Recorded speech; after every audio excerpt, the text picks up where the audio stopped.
بسم اللہ الرحمن الرحیم۔ السلام علیکم۔ ایک دفعہ ایک عیسائی بوڑھی عورت سلطان صلاح الدین ایوبی رحمۃ اللہ علیہ کے دربار میں حاضر ہوئی اور بڑی عدالت میں کہنے لگی، سلطان معظم، آپ تو بڑے بڑے بادشاہوں وزیروں کے سامنے یہ دعویٰ کرتے ہیں کہ آپ اپنی رائے کا بہت خیال رکھتے ہیں۔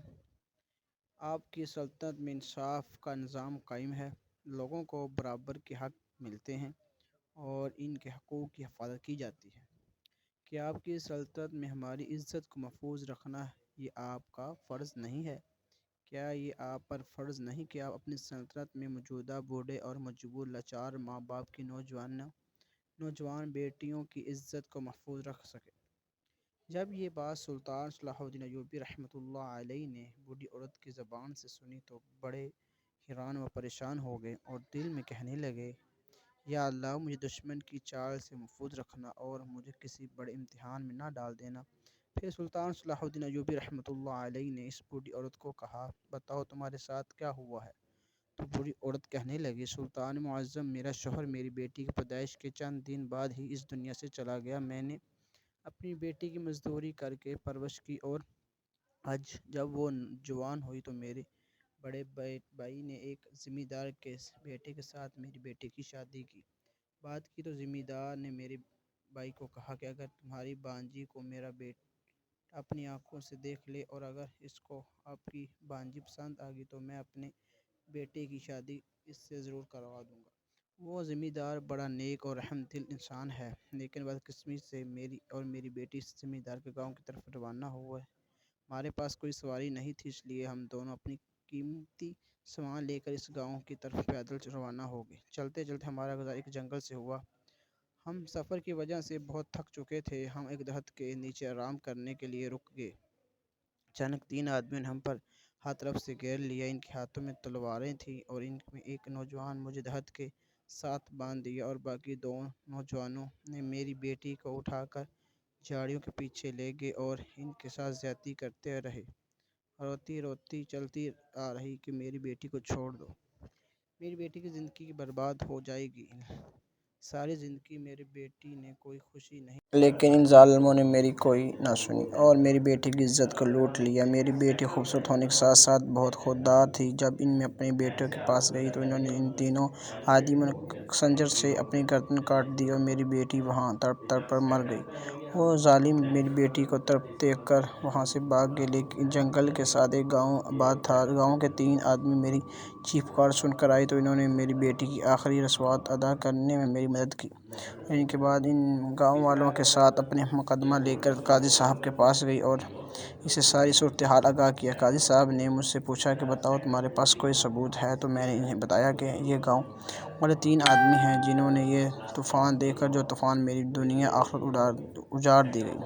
تو قاضی صاحب نے ان تینوں آدمیوں سے پوچھا، کیا تم نے اپنی آنکھوں سے دیکھا ہے؟ ان تینوں آدمیوں کو اس بیٹی کے ساتھ زیادتی کرتے ہوئے دیکھا تو نہیں؟ ان گاؤں والوں نے کہا، حضور، جب ہم اس کی چیخ پکار سننے گئے تو جب وہاں پہنچے تو یہ بوڑھی عورت اپنے ہاتھ میں خنجر لیے بیٹھی تھی اور اس کی بیٹی اس وقت مر چکی تھی، اور نہ ہی ہم نے وہاں کوئی تین آدمیوں کو دیکھا، نہ ہی اس کی بیٹی کے ساتھ کسی کو زیادتی کرتے ہوئے دیکھا۔ قاضی صاحب نے جب یہ بات سنی تو اس نے کہا کہ جب تمہارے پاس کوئی ثبوت ہی نہیں، میں اپنا وقت اس مقدمے پر سربرآب نہیں کر سکتا۔ وہ تمہاری بیٹی ہی نہ ہو اور تم نے کوئی چال چلی ہو، لہٰذا یہاں سے چلی جاؤ، ورنہ میں تمہیں اس لڑکی کے قتل کے جرم میں پھانسی کی سزا دے دوں گا۔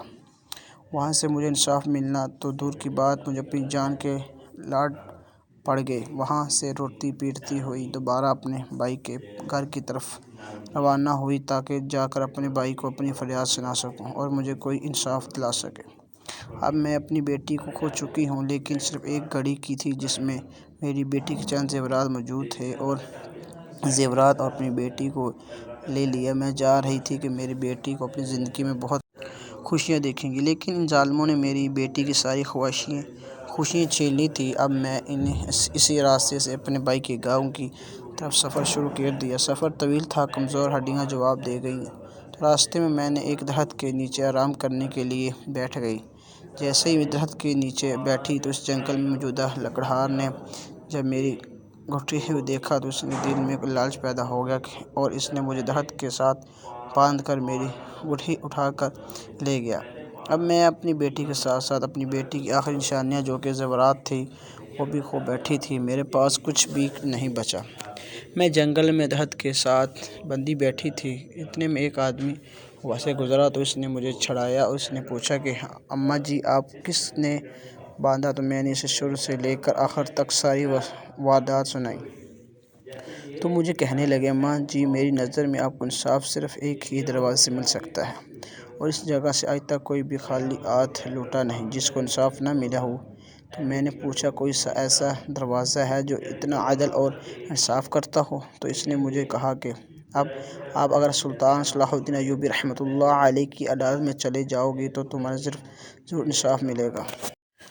سلطان معظم آپ ہی میری آخری امید ہیں، لہٰذا آپ مجھے انصاف دلائیں۔ جب سلطان صلاح الدین ایوبی رحمۃ اللہ علیہ نے ساری صورتحال دیکھی تو بڑے حیران و پریشان ہو گئے اور اپنے وزیر کو بلا کر کہا کہ ظلم اب تک مٹا نہیں، جب تک ظلم نہیں مٹے گا میں چین سے نہیں بیٹھوں گا۔ اور اس کے بعد سلطان نے اپنے وزیر کو اپنے پاس بلایا اور کہا ماہرین ترین 4 لکڑی ہار میری عدالت میں حاضر کرو۔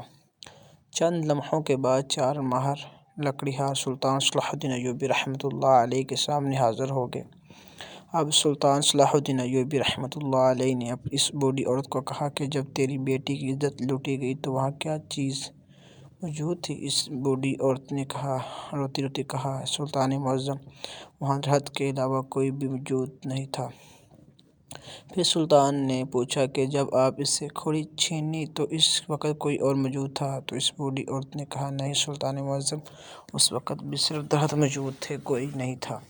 تو سلطان صلاح الدین ایوبی رحمۃ اللہ علیہ نے ان 4 لکڑہاروں کو مخاطب کرتے ہوئے پوری عدالت میں فرمایا کہ جا کر ان دونوں درختوں کو جس کے نیچے اس بوڑھی عورت کی بیٹی کی عزت لوٹی گئی اور جہاں اس بوڑھی کو باندھ کرو لکڑہار گوٹیاں لے کے درخت کے ٹکڑے ٹکڑے کر کے دو ان کے اتنی لکڑیاں کرو کہ اگر ہم اسے گن لگے تو 1 مہینے سے بھی زیادہ وقت لگ گئے۔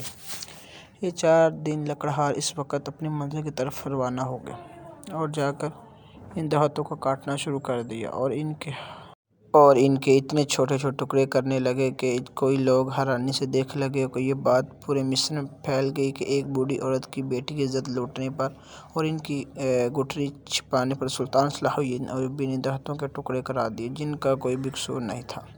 جب یہ بات اس لکڑہار تک پہنچی تو وہ کانپنے لگا اور سوچنے لگا کہ سلطان نے ان درختوں کے اتنا ٹکڑے کر دیے ہیں جس کا کوئی قصور نہیں تھا، اگر میں پکڑا گیا تو میرا کیا حشر ہوگا۔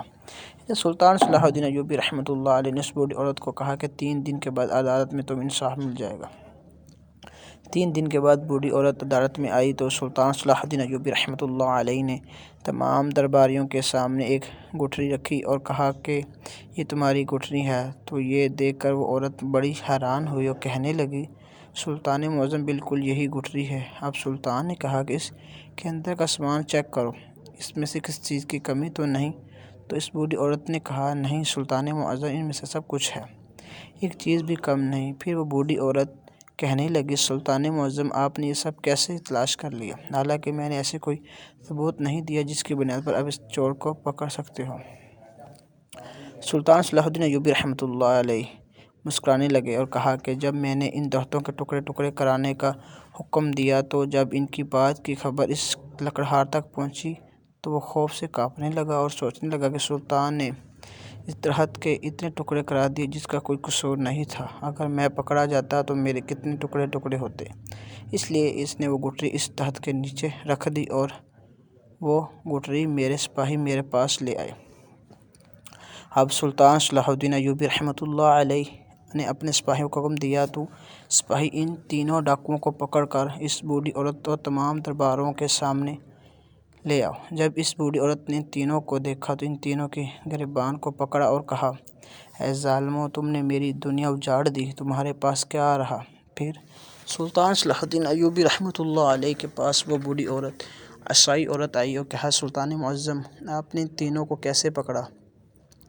تو سلطان صلاح الدین ایوبی رحمۃ اللہ علیہ نے کہا کہ جو لکڑہار اس جنگل میں لکڑیاں کاٹتا تھا اس نے ہی تمہاری گٹھری چڑھائی، اور میں جانتا تھا کہ اس لکڑہار کی مدد سے ہی تینوں ڈاکوؤں تک پہنچ سکوں گا، کیونکہ لکڑہار اس جنگل کے چپکے کو جانتا تھا۔ تو میں نے اس لکڑہار سے نقشہ بنایا تو اس نے کہا کہ جنگل میں 3 آدمی رہتے ہیں اور انہوں نے مجھے اس بات سے ڈرایا اور تھا اگر میں ان کی موجودگی کسی کو بھی بتایا تو یہ مجھے مار دیں گے اور میرے بچے بھوک سے مر جائیں گے۔ وہی لکڑہار ہمیں 3 ڈاکوؤں تک لے گیا جو کہ زمین کے نیچے سرنگ کھود کر چھپ کے رہتے تھے، اور اس کے بعد سلطان صلاح الدین ایوبی رحمۃ اللہ علیہ نے اس لکڑہار کو معاف کر دیا اور تینوں ڈاکوؤں کو تمام لوگوں کے سامنے سنسار کر دیا، کیونکہ سلطان نے کہا کہ تم نے جو گناہ کیا اس کی کبھی بھی تمہیں معافی نہیں مل سکتی۔ اور اسی طرح سلطان صلاح الدین ایوبی رحمۃ اللہ علیہ ان تینوں کی لاشیں جنگل میں ہی جنگلی جانوروں کے آگے پھینکوا دیں۔